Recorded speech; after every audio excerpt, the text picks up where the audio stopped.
Hi, I'm Callum from Tyne Valley Motorhomes, and this is the handover video of the Swift Escape 694. So starting off down the driver's side of the vehicle first, the first point you get to is your mains connection point, where you put in your hooker bleed. So what you want to do with the hooker bleed is lift the collar to expose the connection, lift the flap on the van and connect the motorhome up first, and then the sight. And it's the same way as if you were hooking it up at home to charge your leisure battery prior to your trip. You always want to hook the van first, then make the lead live, and never do it the other way so you're not walking around with a live lead. Here you have your freshwater intake. So you want to carry yourself a hose pipe with some hose pipe fittings, as it's mainly just a brass tap provided by the site.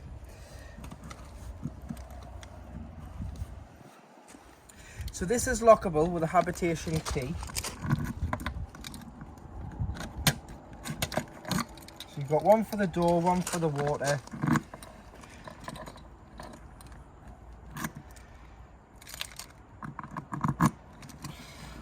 Remove the cap, pop the flat end of the hose into the van first. Then connect it to the tap, turn it on, fill it until it overflows or until you look on board your control panel and see how much water is in your freshwater tank at any one time. Then you would put the cap back on and lock it so that no one can tamper with your water. You do have a point here which is for a submersible pump, so should you not be able to get a hose to the vehicle but you can bring a bucket of water to the vehicle or an aqua roll, you can get a wheel submersible pump. That's the power point there for it. Put the other end into the water filling point, drop the pump into the water and it'll suck the water out of the barrel or aqua roller bucket into the freshwater tank if you can't get a hose to the vehicle. But most of the time on a motorhome you would just get the hose to the vehicle anyway. To drain off your points, you've got your fresh drain here in your waste there. These are electronically controlled via a valve above the habitation door, so you need to make sure your habitation control panel's on, and then you've got two valves and it'll pump the water out of the waste at the back and the fresh at the front.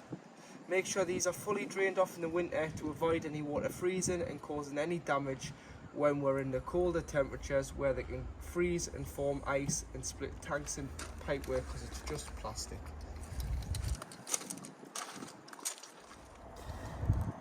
So now we have your cassette toilet. So to open this, again, lockable with a habitation key. Push both thumb buttons in, release the door. The cassette will indicate when it's full on the toilet. Once it indicates it's full, you can lift the orange handle and slide it out of the vehicle. But the blade must be closed. If the blade is left open, the cassette won't come out.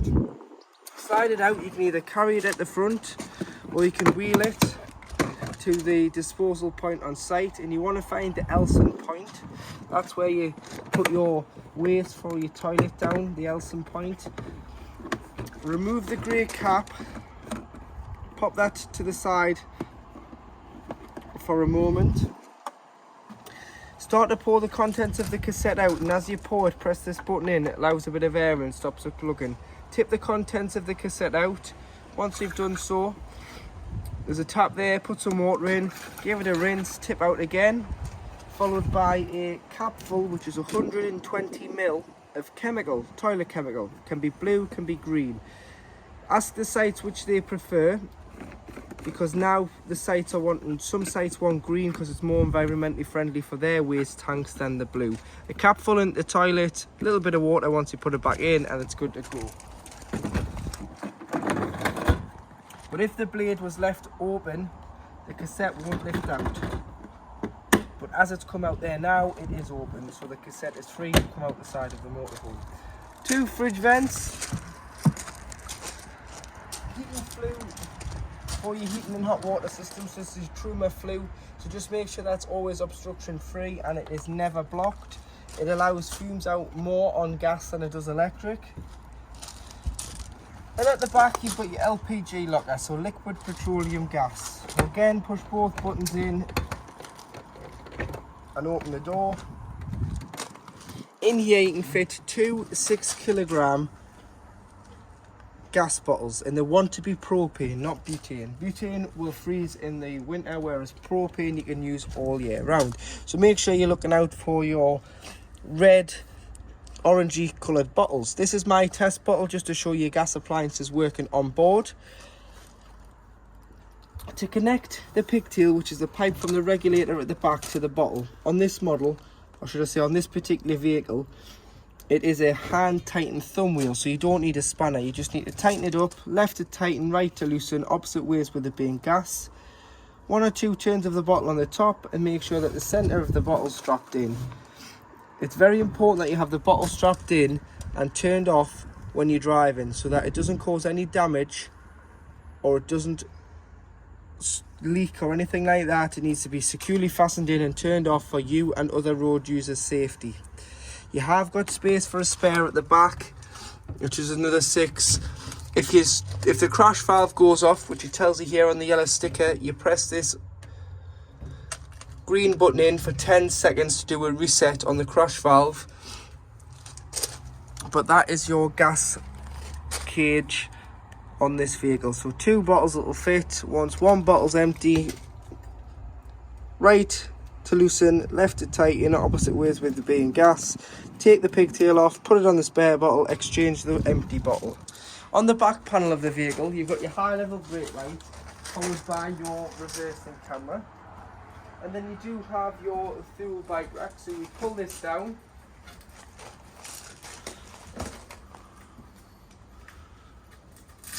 The little strap on the corner there, pull that down. 2 bikes on the rails, opposite ways, so that the handlebars don't clash. So one handlebar's this side, one handlebar's this side. Then you would tighten these through the spokes to tie the wheels down. And then there'll be some rails once it goes through pre-delivery inspection. There'll be some arms that clip onto the top of the bike on the crossbar, front and back. The longer arm will be for this one, the shorter arm for the one closest to it.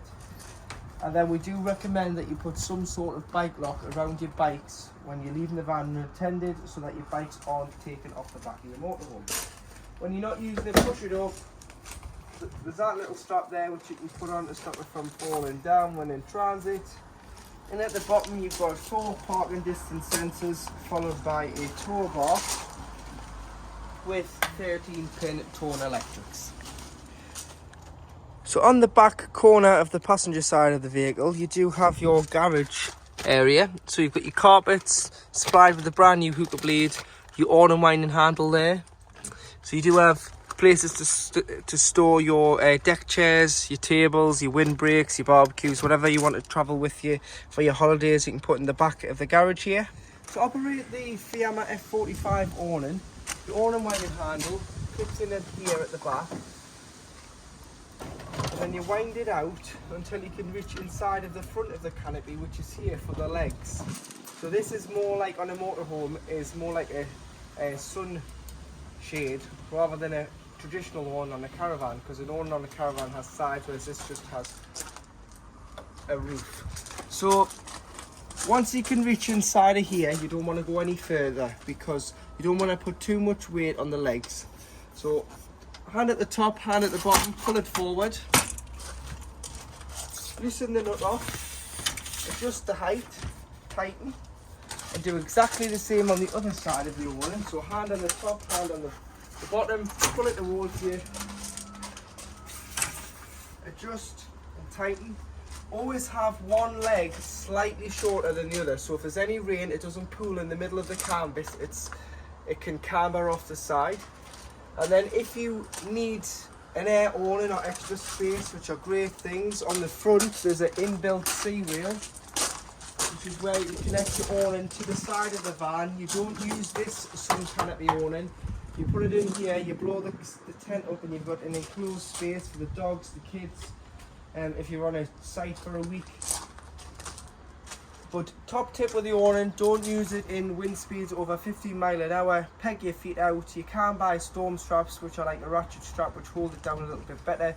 But in the winds, you're not meant to use the awning. So if you go to bed, if you go out for the day, or leave the van unattended for any length of time, take your awning in. So just beside the habitation door on this vehicle, this one has a rafter bar because it's quite a big awning. It's a 4-metre awning. So what the rafter bar does is you've got two arms here. This goes in the middle, which is fully adjustable, clips on there, it clips on at the front once it's so far out, and it just gives a bit more stability to the centre of the awning to stop it jumping and stop it banging about with the canvas when it's out to its full length. Located beside the passenger door, you do have your diesel filler, which opens with the main Fiat ignition key. So it's a lockable tank. It's about 70 litre capacity. So you can open this up with the main ignition key, and then once you finish, lock it so nobody can tamper with your diesel. On the slam panel of the passenger door, you do have the location of your tyre pressures. So 5.5 bar, which is 79.5 psi front and back, and you also have the tyre size. Underneath the passenger seat, you can remove this by pulling it off, and here you do have your tool kit. So that includes a jack, a brace, a toner, your screwdriver is in here. This does lift out so you can bring it outside when you need it. And underneath this compartment in the cab floor is where the engine battery live. It's not underneath the bonnet, it's underneath the floor on the Ducato. So if you ever need to put a charger on or you want to replenish the battery, you've got to get it through the floor. It's not underneath the bonnet, it sits under here. Bonnet release can be found on the passenger side dashboard, but the door does need to be opened to access the lever.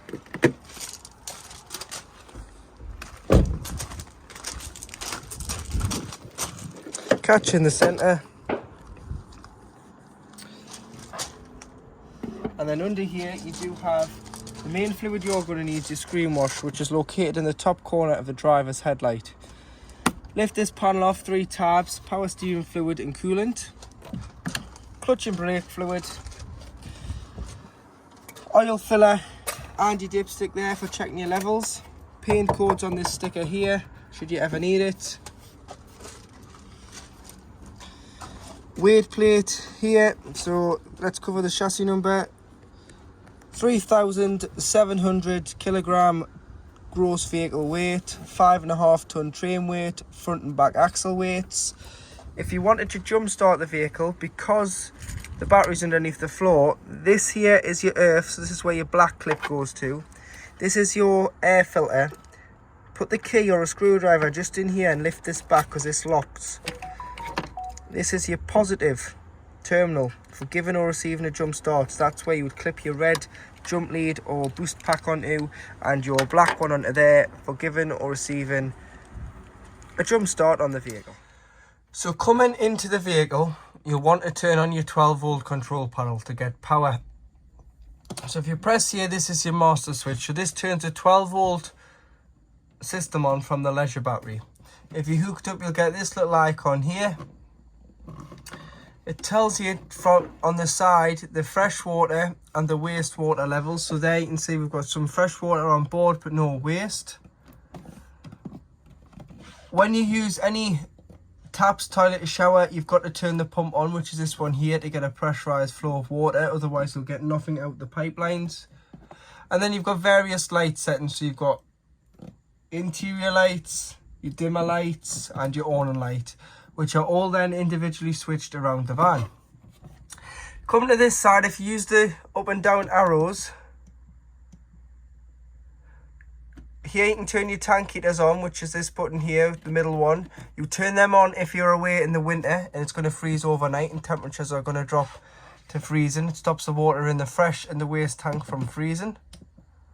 Your select battery always wants to be the leisure battery.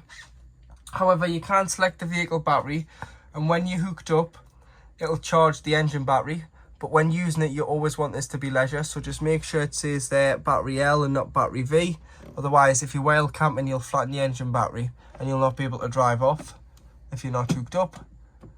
Your solar panel brings the solar charge in only when the vehicle is not hooked up, as hookup takes priority. It tells you your vehicle battery is good and your leisure battery is good, so it gives a reading there. Unhook the vehicle to get a true reading of the leisure and vehicle battery, which shows you up here.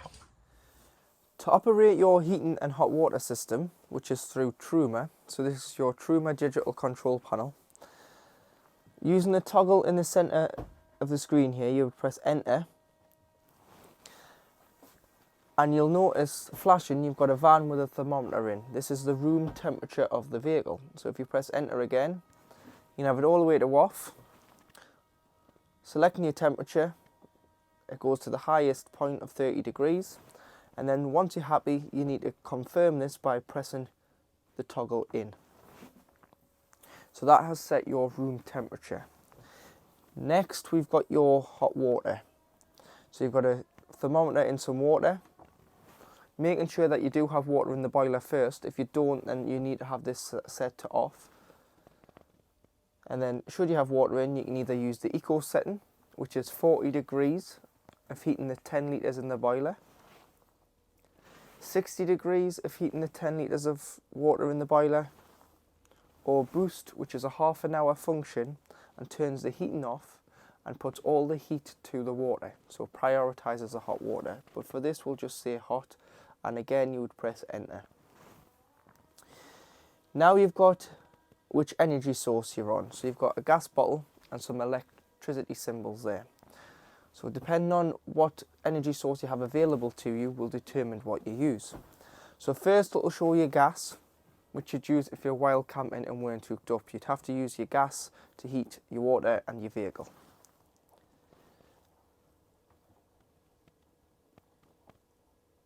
You've then got mixture 1, which is 750 watts of electric and gas. Mix 2, which is 1850 watts of mains electric power and gas. You'd use this in the winter to get the vehicle up to temperature for the first 20 minutes or so. And then you want to knock it off because you don't want to waste your gas if you've paid for electric. And then you've got EL1, which is 750 watts of electric. You may have to use this on smaller CL sites or abroad as they're not as generous with their power. And then going back in, you've got EL2, which is 1850 watts of electric. So we're hooked up now, that's a 16 amp feed. We'll just press EL2 and that will heat the vehicle and the hot water. In the top right hand corner you do have the fan speed, so you've got eco or high or boost. Eco is a little bit quieter, it is just a 12 volt fan, so if you're away and you're wild camping you want to use eco because it doesn't use as much 12 volt. You've got high, which will obviously use all of the fan speed to circulate the heat around the various parts of the vehicle. And then you've got boost, which again is the highest setting it will go to, and it will blow the heat around the ducts in the various parts of the van. But for this we'll just say eco because high can sometimes be a little bit noisy. If you're going to sleep, I would recommend putting it on to eco because it's a little bit more quieter and it's a bit more livable. Everything above the line here flashing means that it's selecting and it's on. So it's showing that your gas flame means that your room temperature is selected, your heating's on, your hot water's on, you're on 2 kilowatts of electric, EL2, 1850 watts because you've got two electricity symbols lit up, and your fan's on eco as you have one fin on the fan speed lit up as well. At the bottom you've got a timer so you can time it to come on and off just the once though. You've got the clock so you can set the time to what it is on the display panel. So if you are timing it, it's in the right time. And then should you ever get a warning triangle, the best way to reset this is by going into the settings, going to reset, pressing enter, preset, press enter again, and it goes to a stage of initializing. That will completely turn off the control panel. Now nothing is on. You will have to go in again and reset your temperature, your hot water, your energy source and your fan speed again.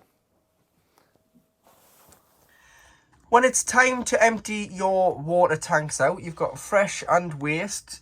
You need to ensure that the main 12 volt control panel's turned on, which it is there. And then you can open it. You'll hear the valve and it'll pump the water out. So with the waste, you drive over a designated area on your site when you're leaving and drop the water. And with the fresh, you also do this, but you want to leave them open when you drive. It'll leave the valve open, turn the power panel off, you'll leave it open, and it'll mean that any loose water, because the tank's flat, can rock its way out of the tank and out the pipe so that nothing freezes in the winter. But you would drain your fresh off if you're taking on a source of contaminated water or you simply weren't using the van for any length of time. To lock your habitation door in an evening, if you just push this catch in here, that's locked, and as soon as you go for the handle, you're able to open the door. And you do also have the full-size fly screen on the door as well. Just be careful that the dog doesn't run through that, and always be gentle with the fly screen, and press this in to lock yourself in on a night. That locks the habitation door. You'd have to do the same in the cab to lock the cab doors. In the kitchen, you do have 3 gas burners.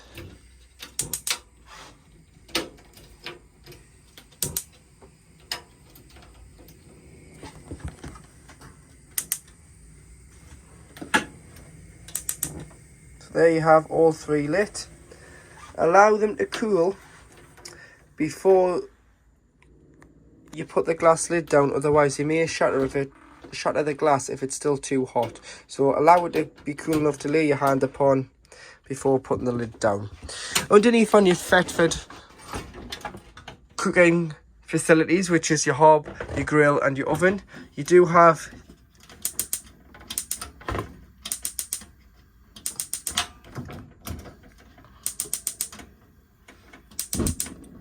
your grill.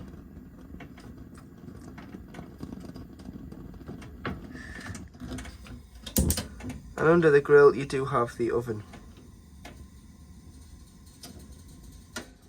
If you ever need any parts for the oven, grill and hob, your part sticker's here with the model number of the oven. You've got storage drawers below. And in this one, you do just have some storage. So put your pots and pans and things in the bottom one. Under the sink, you've got the storage place for the drainer, which goes on the sink and the chopping board. Cutlery drawer. And you've got some storage. There's a drainer there, that would sit in there. You've got shelves and storage in there, but do just make sure your catches are pushed in before you travel so everything's nice and secure. 2 230-volt sockets here. So these will only work when the vehicle's hooked up. These do not work when you're not hooked up. Many people think they do. There is no inbuilt inverter on this vehicle. You need to have the hookup lead in to get any mains 230 volt. The only thing you get without the hookup lead is 12 volt of the leisure battery. Got your lights for the kitchen in there as well. In here you do have your plate cup racks. They can be lifted out, they just screw down. And you do also have the mains 230-volt socket for the microwave. So this is a mains 800-watt microwave. You've got to be hooked up to use this facility.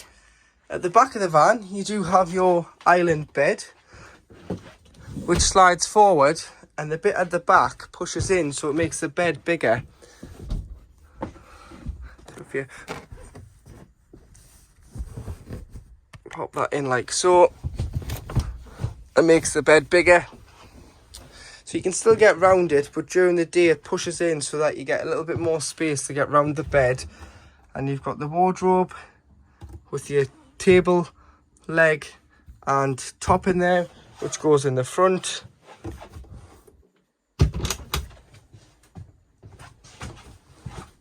You've got over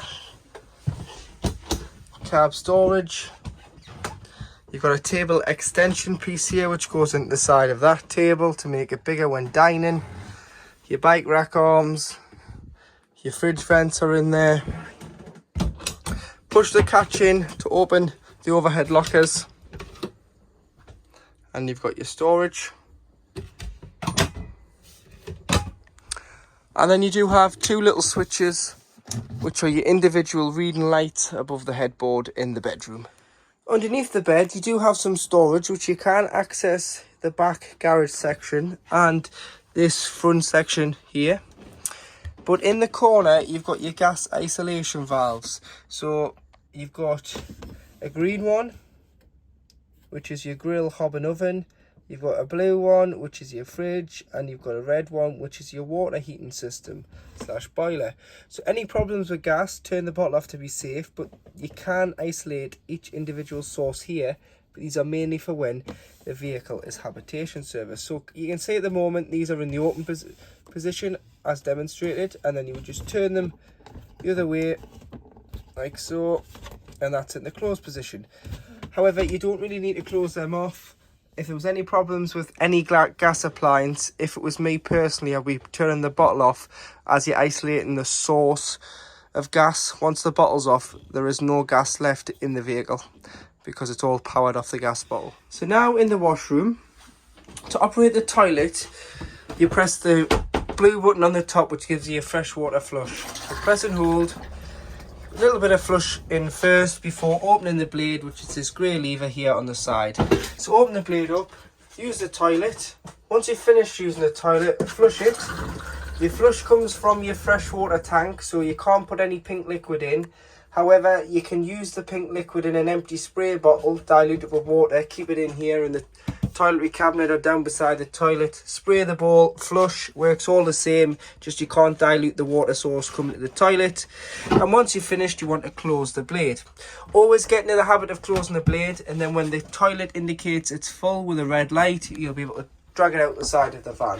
If it's shut, you won't be able to get the cassette out. Toiletry cabinet above, hanging rail for towels, but also great for wet coats and things. In here is the smallest place in the van. With the heating on, it gets really warm. So if you've been caught walking the dog or out in the rain, put your coat on there. When winterizing, you want to unscrew the shower head from the hose. Lie this hose down in the shower tray with all the taps open so that no water can freeze in any pipelines behind any furniture and in this pipe itself here.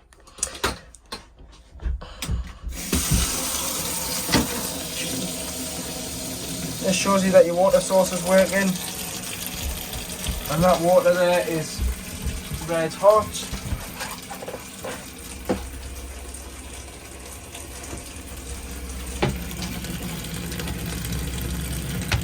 So that's hot water off the boiler system.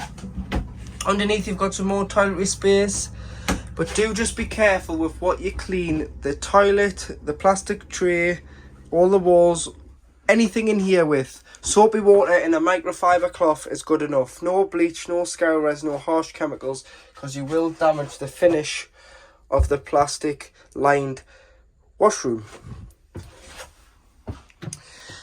So behind the driver's seat, if you slide this seat of the lounge forward, underneath it you've got the location of your EC Sargent Power Supply 600 unit. So you've got a system shutdown button, which is an isolation for the 12 volt leisure battery. So make sure that's turned on to use the vehicle, which it is now. These will light up when you're hooked up to mains, which is your 230 volt fuse spur for your heating and hot water, and your 230 volts fuse spur for your charging unit, which is your battery chargers on the side there, which charges your leisure battery or your vehicle battery, depending on what you've got selected as the active battery on the control panel. Normally it's just your leisure battery, because the active battery when using it wants to be the leisure. When it's standing, you may want to put it onto the vehicle to stop the vehicle battery going flat, but that's up to you. Here you have all your 12 volt fuses, which are listed here, what they do. So carry a set of assortment fuses, which you can get a pack off Amazon or eBay for as little as £8. Put them in a glove box. If something blows, you can replenish the fuse here, because on 12 volt, if it's not working, it's either going to be the appliance itself or a fuse, which is stopping the power coming to the 12 volt appliance. This side, you've got your trips. So if you trip the vehicle, try here before you try your main site. It's normally going to be the site that's tripped, but it's easier to trip the vehicle first. If you think you're not receiving power, the best way to check is by tripping the van. If the van trips there, we've got power. If it doesn't, unfortunately you're not receiving power. So try where you're connected to.